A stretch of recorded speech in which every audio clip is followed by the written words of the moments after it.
We got Alan Jouban back here on the program who's going to be taking on Dwight Grant at UFC 236 on April 13th. Alan, how are you, man? I'm doing good, man. I mean, I've been training my ass off for now, and so I finally got to fight, like you said, Dwight Grant. It was kind of like different opponents coming in and out. I'm just happy to get one locked in. I really had a small window, a time frame that I was kind of allowing the UFC to, or giving them that. So got it locked in, man. I'm fighting in 3 weeks from now, so I'm happy.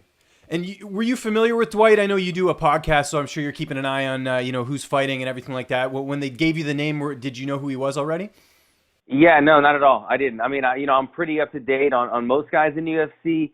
I don't really follow the Contender Series that much, so I don't know a lot of that guys until they've had a couple stints in the UFC. And then, but Dwight, he had a knockout on the Contender. It got him into the UFC. And since then, he's had 2 fights in the UFC. And I believe his last one might have been in Prague. I could be wrong, but it was fairly recent. He fought like 3 or 4 weeks ago, I think. And so he's trying to stay active, and I respect it. I'm just, like I said, it was more so for me, oddly enough, man, like when you get fights, there's 3 things that you got to consider.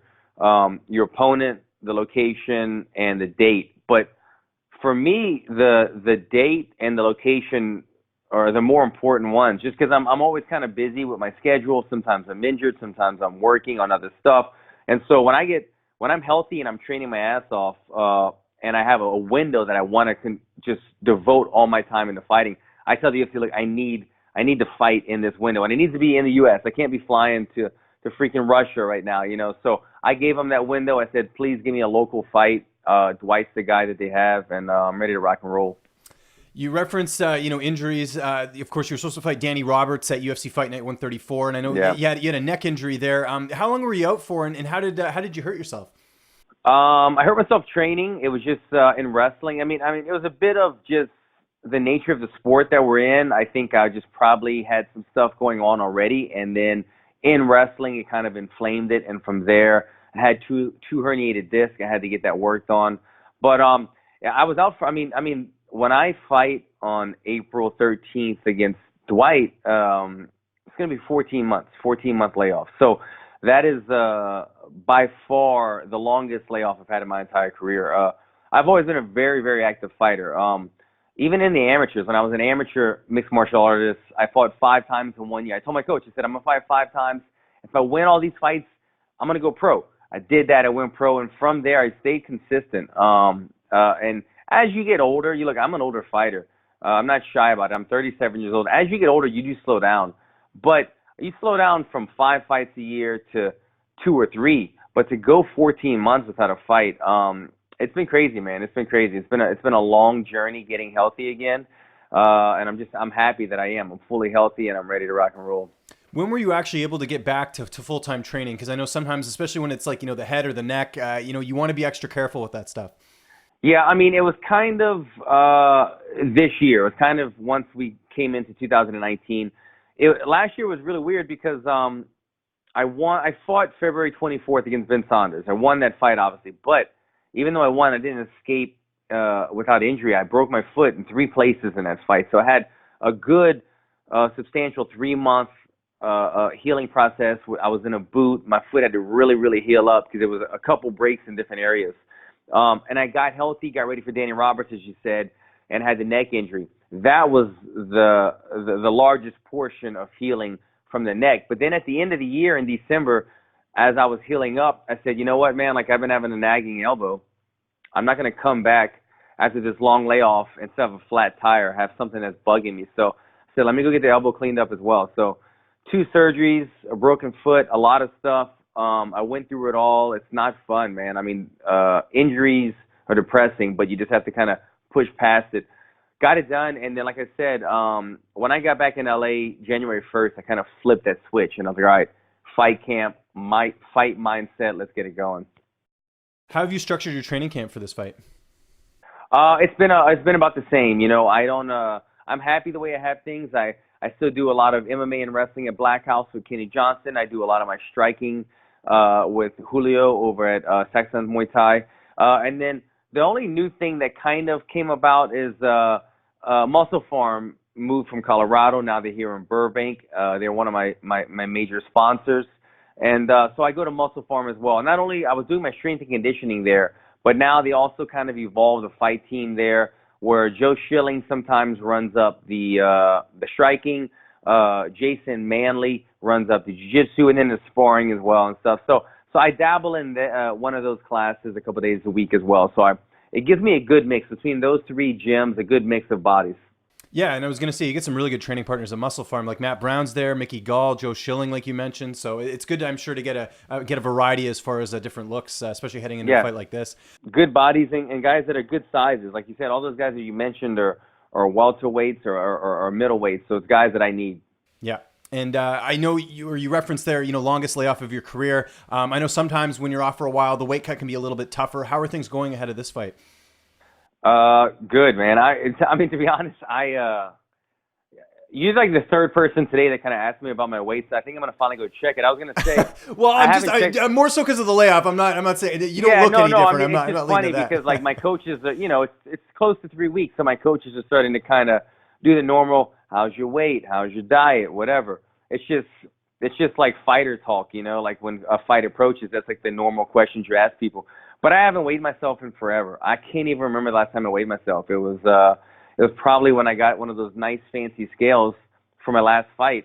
But that's just how I am because I don't have a horrible weight cut. When I'm cutting weight, I hate it.